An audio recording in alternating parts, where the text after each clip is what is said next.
ಒಂದು ಕಂಪ್ಯೂಟರ್ಗೆ ನಿಜವಾಗ್ಲೂ ಜೀವ ಕೊಡೋದು ಯಾವುದು ಅಂತ ಎಂದಾದ್ರೂ ಯೋಚಿಸಿದಿರಾ? ಬನ್ನಿ, ಇವತ್ತು ನಾವು ಆ ಯಂತ್ರದ ಹೃದಯಕ್ಕೆ ಇಳಿದು ಎಲ್ಲವನ್ನೂ ಕಂಟ್ರೋಲ್ ಮಾಡುವ ಆ ಇನ್ವಿಸಿಬಲ್ ಬಾಸ್ ಅಂದ್ರೆ ಆಪರೇಟಿಂಗ್ ಸಿಸ್ಟಮ್ನ ಒಳಗೇನಿದೆ ಅಂತ ನೋಡೋಣ. ಒಂದು ಕ್ಷಣ ನಿಮ್ಮ ಕಂಪ್ಯೂಟರ್ ಬಗ್ಗೆ ಯೋಚನೆ ಮಾಡಿ. ಅದರೊಳಗಡೆ ಬರೀ ಸರ್ಕ್ಯೂಟ್ಗಳು, ವಯರ್ಗಳು, ಒಂಥರ ಜಟಿಲವಾದ ಜಾಲ ಅಷ್ಟೇ. ಹಾಗಿದ್ರೆ ಈ ತರಹದ ಒಂದು ನಿರ್ಜೀವ ಪೆಟ್ಟಿಗೆಯನ್ನ ನಾವು ಪ್ರತಿದಿನ ಬಳಸೋ ಅಷ್ಟು ಸ್ಮಾರ್ಟ್ ಆಗಿರೋ ಒಂದು ಸಾಧನವಾಗಿ ಬದಲಾಯಿಸೋದು ಯಾವುದು? ಅದಕ್ಕೆ ಉತ್ತರ ಆಪರೇಟಿಂಗ್ ಸಿಸ್ಟಮ್, ಅಥವಾ ನಾವು ಶಾರ್ಟ್ ಆಗಿ OS ಅಂತ ಕರಿತೀವಲ್ಲ ಅದೇ. ಇದನ್ನ ನೀವು ಹೀಗಂದ್ಕೊಳ್ಳಿ, ಇದೊಂಥರ ಟ್ರಾನ್ಸ್ಲೇಟರ್ ಇದ್ದ ಹಾಗೆ. ನಮ್ಗೂ ಅಂದ್ರೆ ಮನುಷ್ಯರಿಗೂ ಮತ್ತೆ ಆ ಮಷೀನ್ನ ಕಾಂಪ್ಲೆಕ್ಸ್ ಜಗತ್ತಿಗೂ ನಡುವೆ ಇರೋ ಒಂದು ಪ್ರಮುಖ ಸೇತುವೆ ಇದು. ನಿಜ ಹೇಳ್ಬೇಕಂದ್ರೆ ಆಪರೇಟಿಂಗ್ ಸಿಸ್ಟಮ್ ಇಲ್ಲ ಅಂದ್ರೆ ನಮ್ಮ ಕಂಪ್ಯೂಟರ್ ಅನ್ನೋದು ದುಬಾರಿ ಪೇಪರ್ ವೇಟ್ ಅಷ್ಟೇ. ಅದ್ರಲ್ಲಿ ಎಷ್ಟೇ ಪವರ್ ಇರ್ಬೋದು, ಆದ್ರೆ ಅದನ್ನ ಹೇಗ್ ಬಳಸ್ಬೇಕು ಅಂತ ಅದಕ್ಕೆ ಗೊತ್ತೇ ಇರಲ್ಲ. ಅದರಿಂದ ಒಂದು ಸಣ್ಣ ಕೆಲಸ ಕೂಡ ಮಾಡೋಕ್ಕಾಗಲ್ಲ. ಸರಿ, ಹಾಗಿದ್ರೆ ಈ OSನ ನಿಜವಾದ ಜವಾಬ್ದಾರಿಗಳೇನು? ಅದು ಎಕ್ಸಾಕ್ಟ್ ಆಗಿ ಏನೆಲ್ಲ ಕೆಲಸ ಮಾಡುತ್ತೆ? ಒಂದು ಆರ್ಕೆಸ್ಟ್ರಾದ ಕಂಡಕ್ಟರ್ ಇರ್ತಾರಲ್ಲ, ಅವರ ಥರ ಅಂದ್ಕೊಳ್ಳಿ. ಇಲ್ಲಿ OSఏ ಅ conductor. Processor, memory, keyboard, screen ಹೀಗೆ ಕಂಪ್ಯೂಟರ್ನ ಪ್ರತಿಯೊಂದು ಭಾಗನೂ ಒಂದಕ್ಕೊಂದು ಸರಿಯಾಗಿ ಹೊಂದ್ಕೊಂಡು ಪರ್ಫೆಕ್ಟಾಗಿ ಕೆಲಸ ಮಾಡೋ ಹಾಗೆ ನೋಡ್ಕೊಳ್ಳೋದೇ ಇದರ ಜವಾಬ್ದಾರಿ. ಇದು ಕೆಲಸಗಳನ್ನ ಹಂಚುತ್ತೆ, ಫೈಲ್ಗಳನ್ನ ಮ್ಯಾನೇಜ್ ಮಾಡುತ್ತೆ, ಮತ್ತೆ ಎಲ್ಲವೂ ಸ್ಮೂತ್ ಆಗಿ ನಡಿಬೇಕು ಅಂತ ನೋಡ್ಕೊಳ್ಳುತ್ತೆ. ಸೊ ಸಿಂಪಲ್ ಆಗಿ ಹೇಳೋದಾದ್ರೆ ಕಂಪ್ಯೂಟರ್ನ ಎಲ್ಲಾ ರಿಸೋರ್ಸ್ಗಳನ್ನ ಅಂದ್ರೆ ಅದರ ಸಂಪನ್ಮೂಲಗಳನ್ನ ಸರಿಯಾಗಿ ಮ್ಯಾನೇಜ್ ಮಾಡೋದೇ OSನ ಅತಿ ದೊಡ್ಡ ಕೆಲಸ. ಯೋಚನೆ ಮಾಡಿ, ನಿಮ್ಮ game, web browser, music player ಇವೆಲ್ಲ ಒಂದೇ ಸರಿ ಓಪನ್ ಇದ್ರೂ ಯಾವುದೂ ಕ್ರ್ಯಾಶ್ ಆಗದೆ ಓಡುತ್ತೆ ಅಂದ್ರೆ ಅದರ ಹಿಂದಿರೋ ಇನ್ವಿಸಿಬಲ್ ಪವರ್ ಇದೇ. ಸರಿ, ಈಗ ಮುಂದಿನ ವಿಷಯಕ್ಕೆ ಬರೋಣ. ಇಷ್ಟು ವರ್ಷಗಳಲ್ಲಿ ಜನರು ಈ OS ಜೊತೆ ಮಾತಾಡೋಕೆ ಅಂದ್ರೆ ಸಂವಹನ ನಡೆಸೋಕೆ ಬಳಸಿದ 2 ಮುಖ್ಯ ವಿಧಾನಗಳು ಯಾವುವು ಅಂತ ನೋಡೋಣ.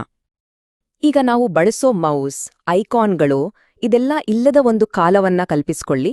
ಆಗ ಒಂದು ಫೈಲ್ ಓಪನ್ ಮಾಡೋ ಅಷ್ಟು ಸಿಂಪಲ್ ಕೆಲ್ಸಕ್ಕೂ ಅಕ್ಷರಶಃ ಕರೆಕ್ಟ್ ಆಗಿರೋ ಟೆಕ್ಸ್ಟ್ ಕಮಾಂಡ್ಗಳನ್ನೇ ಟೈಪ್ ಮಾಡ್ಬೇಕಿತ್ತು. ಒಂದೇ ಒಂದು ಅಕ್ಷರ, ಒಂದು ಸ್ಪೇಸ್ ತಪ್ಪಾದ್ರೂ ಮುಗೀತು. ಕಂಪ್ಯೂಟರ್ಗೆ ಏನ್ ಮಾಡ್ಬೇಕು ಅಂತನೇ ಗೊತ್ತಾಗ್ತಿರ್ಲಿಲ್ಲ. ಇಲ್ಲೇ ನೋಡಿ ಆ ದೊಡ್ಡ ವ್ಯತ್ಯಾಸ. ಎಡಗಡೆ ಇರೋದು text based character user interface ಅಂದ್ರೆ CUI. ಇಲ್ಲಿ ನೀವು ಕಮಾಂಡ್ಗಳನ್ನ ಟೈಪ್ ಮಾಡಿ ಕಂಪ್ಯೂಟರ್ ಜೊತೆ ಮಾತಾಡ್ಬೇಕು. ಇನ್ನ ಬಲಗಡೆ ಇರೋದು ನಾವೆಲ್ಲ ಇವತ್ತು ಬಳಸೋ ಗ್ರಾಫಿಕಲ್ ಯೂಸರ್ ಇಂಟರ್ಫೇಸ್ ಅಂದ್ರೆ GUI. ಇಲ್ಲಿ ನಾವು ಐಕಾನ್ಗಳು, ವಿಂಡೋಸ್ ಜೊತೆ ಮಾತಾಡ್ತೀವಿ.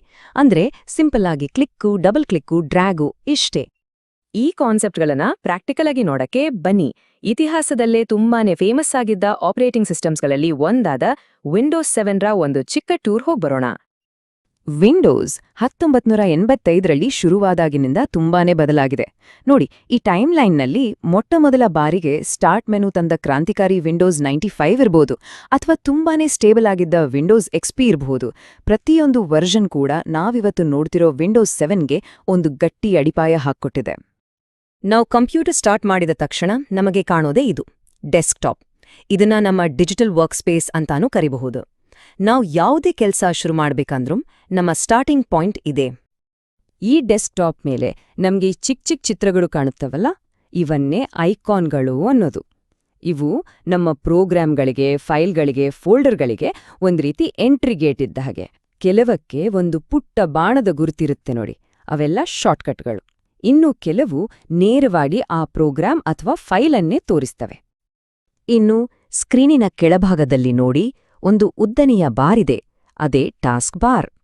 ನಾವು ಯಾವೆಲ್ಲ ಪ್ರೋಗ್ರಾಂಗಳನ್ನ ಓಪನ್ ಮಾಡಿದ್ದೇವೆ ಅಂತ ಇದು ತೋರಿಸುತ್ತೆ. ಹಾಗೆ ಸಿಸ್ಟಮ್ ನೋಟಿಫಿಕೇಷನ್ಗಳನ್ನು ಇಲ್ಲಿ ನೋಡಬಹುದು. ಆಮೇಲೆ ಆ ಮೂಲೆಯಲ್ಲಿರೋ ಸ್ಟಾರ್ಟ್ ಬಟನ್ ಕ್ಲಿಕ್ ಮಾಡಿದ್ರೆ ಸ್ಟಾರ್ಟ್ ಮೆನು ಓಪನ್ ಆಗುತ್ತೆ.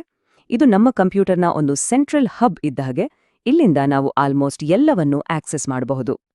ಒಂದು ಸಿಂಪಲ್ ಉದಾಹರಣೆ ತಗೊಳ್ಳೋಣ ಬನ್ನಿ. ಒಂದು ಹೊಸ ಫೋಲ್ಡರ್ ಮಾಡೋದು ಜಸ್ಟ್ ಕೆಲವೇ ಕ್ಲಿಕ್ಗಳು. ಡೆಸ್ಕ್ಟಾಪ್ ಮೇಲೆ ರೈಟ್ ಕ್ಲಿಕ್ ಮಾಡಿ, ನ್ಯೂ ಅಂತ ಸೆಲೆಕ್ಟ್ ಮಾಡಿ, ಫೋಲ್ಡರ್ ಮೇಲೆ ಕ್ಲಿಕ್ ಮಾಡಿ. ಅಷ್ಟೇ, ನಮ್ ಕೆಲ್ಸ ಮುಗೀತು. ಇದೇ ನೋಡಿ GUIನ ಪವರ್. ಉದ್ದುದ್ದ ಕಮಾಂಡ್ಸ್ಗಳನ್ನ ನೆನಪಿಟ್ಕೊಳ್ಳೋ ಬದಲು ಹೀಗೆ ಸಿಂಪಲ್ ಆಗಿ ಕ್ಲಿಕ್ ಮಾಡಿ ಕೆಲಸ ಮಾಡೋದು. ಸರಿ, ಈಗ ನಮ್ಮ ಕೊನೆಯ ವಿಭಾಗಕ್ಕೆ ಬರೋಣ. ನಮ್ಮ ಕಂಪ್ಯೂಟರ್ ಯಾವಾಗ್ಲೂ ಚೆನ್ನಾಗಿ ಕೆಲಸ ಮಾಡ್ತಾ ಇರೋ ಹಾಗೆ ನೋಡ್ಕೊಳ್ಳಕ್ಕೆ ಈ OS ಯಾವೆಲ್ಲ ಟೂಲ್ಸ್ ಕೊಡುತ್ತೆ ಅಂತ ನೋಡೋಣ ಬನ್ನಿ. ನಮ್ಮ ಸಿಸ್ಟಮ್ನ ಹೆಲ್ತ್ ಚೆನ್ನಾಗಿಡೋಕೆ ವಿಂಡೋಸ್ನಲ್ಲಿ 2 ಸಿಂಪಲ್ ಆದ್ರೆ ತುಂಬಾನೇ ಪವರ್ಫುಲ್ ಆದ ಟೂಲ್ಸ್ಗಳಿವೆ. ಆ 2 ಟೂಲ್ಸ್ ಅಂದ್ರೆ ಡಿಸ್ಕ್ ಕ್ಲೀನಪ್ ಮತ್ತೆ ಡಿಸ್ಕ್ ಡಿಫ್ರಾಗ್ಮೆಂಟ್. ಡಿಸ್ಕ್ ಕ್ಲೀನಪ್ ಅಂದ್ರೆ ಅದೊಂಥರ ಕ್ಲೀನರ್ ಇದ್ದ ಹಾಗೆ, ಬೇಡ್ದಿರೋ ಫೈಲ್ಗಳನ್ನೆಲ್ಲ ತೆಗೆದುಹಾಕಿ ನಮ್ಗೆ ಜಾಗ ಮಾಡ್ಕೊಡುತ್ತೆ. ಇನ್ನ ಡಿಸ್ಕ್ ಡಿಫ್ರಾಗ್ಮೆಂಟ್ ಅದೊಂಥರ ಲೈಬ್ರರಿಯನ್ ಇದ್ದ ಹಾಗೆ, ಅದು ಎಲ್ಲ ಫೈಲ್ಗಳನ್ನ ಅಂದ್ರೆ ಪುಸ್ತಕಗಳನ್ನ ನೀಟಾಗಿ ಅಚ್ಚುಕಟ್ಟಾಗಿ ಜೋಡಿಸಿಡುತ್ತೆ. ಇದರಿಂದ ಕಂಪ್ಯೂಟರ್ಗೆ ಬೇಕಾದ ಫೈಲ್ ಸಿಕ್ಕಾಪಟ್ಟೆ ಬೇಗ ಸಿಗುತ್ತೆ. ಕಂಪ್ಯೂಟರ್ ಸ್ಪೀಡ್ ಅಷ್ಟೇ ಅಲ್ಲ, ನಮ್ಮ ಸೇಫ್ಟಿ ಕೂಡ ಮುಖ್ಯ ಅಲ್ವಾ? ಹಾಗಾಗಿ OS ನಮ್ಮ ಸೆಕ್ಯೂರಿಟಿಯ ಫಸ್ಟ್ ಲೈನ್ ಆಫ್ ಡಿಫೆನ್ಸ್ ಕೂಡ ಹೌದು. ಇದು ವಿಂಡೋಸ್ ಫೈರ್ವಾಲ್ ಅಂತ ಒಂದು ಗೇಟ್ ಕೀಪರ್ ಇಟ್ಕೊಂಡು ಅಪಾಯಕಾರಿ ವಸ್ತುಗಳು ಒಳಗೆ ಬರದ ಹಾಗೆ ತಡೆಯುತ್ತೆ. ಹಾಗಿದ್ರೆ ನಾವು ಕೊನೆಯದಾಗಿ ಅರ್ಥ ಮಾಡ್ಕೊಳ್ಬೇಕಾದ ವಿಷಯ ಏನು ಅಂದ್ರೆ, ಈ ಆಪರೇಟಿಂಗ್ ಸಿಸ್ಟಮ್ ಅನ್ನೋದು ತೆರೆಮರೆಯಲ್ಲಿ ಸೈಲೆಂಟ್ ಆಗಿ ಆದ್ರೆ ಕಂಟಿನ್ಯೂಸ್ ಆಗಿ ಕೆಲಸ ಮಾಡುವ ಒಂದು ಪವರ್ಫುಲ್ ಮತ್ತು ಅತೀ ಮುಖ್ಯವಾದ ಮ್ಯಾನೇಜರ್, ನಮ್ಮ ಅದೃಶ್ಯ ಬಾಸ್. ಇದೆಲ್ಲ ನಮ್ಮನ್ನ ಒಂದು ಕೊನೆಯ ಪ್ರಶ್ನೆಗೆ ತಂದು ನಿಲ್ಲಿಸುತ್ತೆ. ವಿಂಡೋಸ್ 7 ಒಂದು ಕ್ಲಾಸಿಕ್ ಆಗಿತ್ತು, ಸರಿ. ಆದ್ರೆ ಟೆಕ್ನಾಲಜಿ ಹೀಗೆ ದಿನದಿಂದ ದಿನಕ್ಕೆ ಬದಲಾಗ್ತಿರುವಾಗ ನಮ್ಮ ಮುಂದಿನ ಅಗತ್ಯಗಳನ್ನ ಪೂರೈಸೋಕೆ ಭವಿಷ್ಯದ ಆಪರೇಟಿಂಗ್ ಸಿಸ್ಟಮ್ಗಳು ಹೇಗಿರಬಹುದು ಯೋಚಿಸಿ.